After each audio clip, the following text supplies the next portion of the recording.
तो आज के इस वीडियो में स्टार्ट करते हैं क्लास 8th का चैप्टर नंबर 7 जो है घन और घनमूल।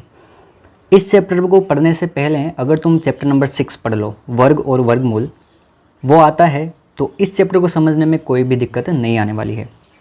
जिस प्रकार वहाँ पर होता था वर्ग 1 का वर्ग 1, 2 का वर्ग 4, ऐसे ही यहाँ पर क्या होता है, घन होता है। घन में कितनी पावर लिखेंगे? 3 पावर लिखेंगे।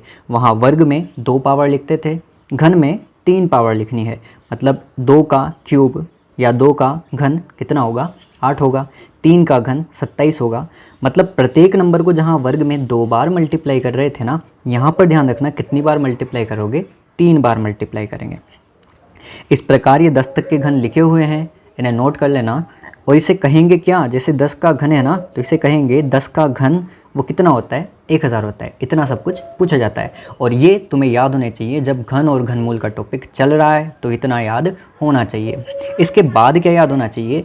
जो घन के इकाई के अंक है ना, ये भी पूछे जाते हैं। इकाई के अंकों का मतलब क्या होता है? जैसे कोई संख्या है, 1 है, 2 है, तो 2 का जब क्यूब करेंगे तो उसमें इकाई का अंक क्या आएगा? मतलब 8 आएगा इकाई का अंक उसमें। इसी प्रकार आगे भी आएगा। जैसे 7 का क्यूब किया तो कितना आएगा? 3 आएगा। 8 का क्यूब किया तो क्या आएगा? 2 आएगा। इसी प्रकार 9 का क्यूब करेंगे तो क्या आएगा? 9 ही आएगा। इसी प्रकार जब क्या होता है, किसी संख्या का क्यूब किया, जैसे मान लो 3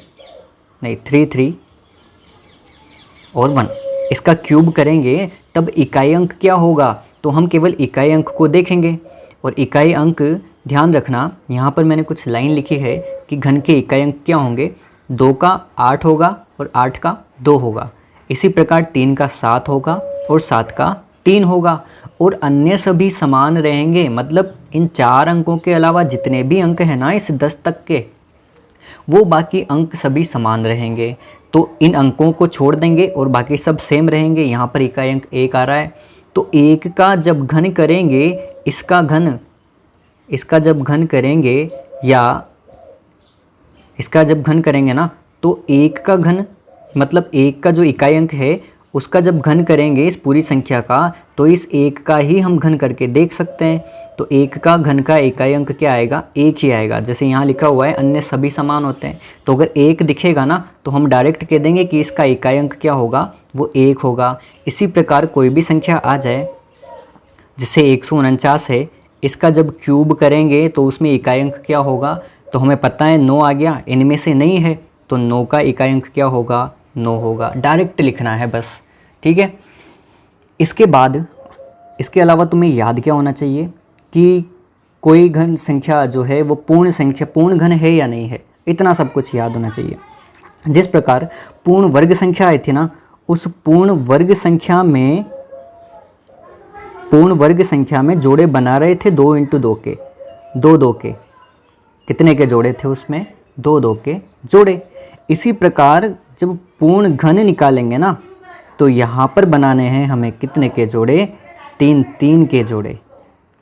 इतना सा याद रखना है बस, और जिसमें ही पूरी 7.1 और एक्सरसाइज 7 कंप्लीट हो सकती है, ठीक है। इसका स्क्रीनशॉट ले सकते हो। और इसके आगे करते हैं एक्सरसाइज 7.1 स्टार्ट। क्वेश्चन नंबर 1, इसमें कहा है निम्नलिखित में से कौन सी संख्याएं पूर्ण घन नहीं है? मतलब है या नहीं है, वो कैसे पता करेंगे, वो इस क्वेश्चन में सीखते हैं। अगर होगी तो कैसे होगी और नहीं होगी तो कैसे नहीं होगी, समझना। सबसे पहले 216 के क्या निकालेंगे? अभाज्य गुणनखंड निकालेंगे। ये अभाज्य गुणनखंड निकालना आना चाहिए। कैसे निकालते हैं उसका अलग से वीडियो बना हुआ है, वो जा कर के देख सकते हो। 216 में क्या होगा? इकाई का अंक देखेंगे, 6 है, तो 6 है जिसमें इकाई का अंक 0, 2, 4, 6, 8 होता है, उसमें 2 का भाग चला जाता है। यहाँ पर 6 है मतलब 2 का भाग चला जाएगा, तो 2 का भाग दिया तो जाएगा 108 बार। फिर 8 आ गया तो फिर 2 का भाग देंगे तो वो जाएगा कितनी बार? 54 बार। फिर 2 का भाग देंगे तो वो कितनी बार जाएगा? 27 बार। आगे अब इसमें 2 का भाग नहीं जा रहा, तो अंकों का योग करके देखेंगे। 2 और 7 9 हो गया, 9 में 3 का भाग जाता है, तो इसमें भी 3 का भाग जाएगा। ये सब विभाज्यता के नियम है, जिसका वीडियो का लिंक तुम्हें डिस्क्रिप्शन में मिल जाएगा। वहाँ से जाकर के ये सब सीख लेना उसके बाद अगर तुम डिवाइड करोगे ना इसमें तो बहुत आसानी से डिवाइड हो जाएगा। तो 3 का भाग दिया 27 में तो वो गया 9 बार, फिर 3 का भाग 9 में 3 बार, और फिर 3 का भाग 3 में 1 बार। तो इस प्रकार ये क्या हो जाएंगे, इसके अभाज्य गुणनखंड हो जाएंगे। मतलब 216 को हम लिख सकते हैं 2 × 2 × 2 × 3 × 3 × 3। अब जैसा कि मैंने कहा था कि पूर्ण वर्ग होने के लिए 2 2 के जोड़े चाहिए थे और पूर्ण घन के लिए 3 3 के जोड़े। तो हम यहाँ पर बनाएंगे प्रत्येक गुणनखंड के 3 3 के जोड़े। तो यहाँ पर ये 2 का जो जोड़ा है वो 3 में बनेगा, ठीक है। इस प्रकार जैसे वहाँ 2 2 के बन रहे थे, यहाँ पर बनाना है हमें 3 3 के जोड़े। तो यहाँ पर बन गया ये 3 3 का जोड़ा। और जब 3 3 का जोड़ा पूरा पूरा बन जाए, मतलब कोई भी संख्या नहीं बचे ना, तब हम कह सकते हैं कि यह एक पूर्ण घन संख्या है। तो यहाँ पर हम लिख देंगे कि 216 एक पूर्ण घन है, और यहाँ पर हमारा आंसर आ जाएगा। इतना सा आंसर है, बिल्कुल इजी तरीके से। कैसे किया, 216 के अभाज्य गुणनखंड किए, ये भाग देना आता होगा। इसके अभाज्य गुणनखंडों को 3 3 के जोड़े बनाए, प्रत्येक गुणनखंड के 2 के 3 के जोड़े और 3 के भी 3 के जोड़े। तो जोड़े पूरे पूरे बन गए, और जब जोड़े पूरे पूरे बन जाएं तो हम कह सकते हैं कि ये एक पूर्ण घन संख्या है। अब चलिए अगला क्वेश्चन करते हैं ट्राई। अगला है 128। इसमें भी भाग दे करके देखेंगे और इसके भी गुणनखंड निकालते हैं। सबसे पहले जाएगा 2 का भाग, ये जाएगा 6 और 4 बार। फिर जाएगा 2 का भाग, ये जाएगा 32 बार। फिर जाएगा 2 का भाग 16 बार। फिर 2 का भाग 8 बार, और फिर 2 का भाग आगे जाएगा कितनी बार, 4 बार। फिर 2 का भाग जाएगा 2 बार, और फिर 2 का भाग जाएगा 1 बार। तो इस प्रकार ये इसके अभाज्य गुणनखंड हो जाएंगे।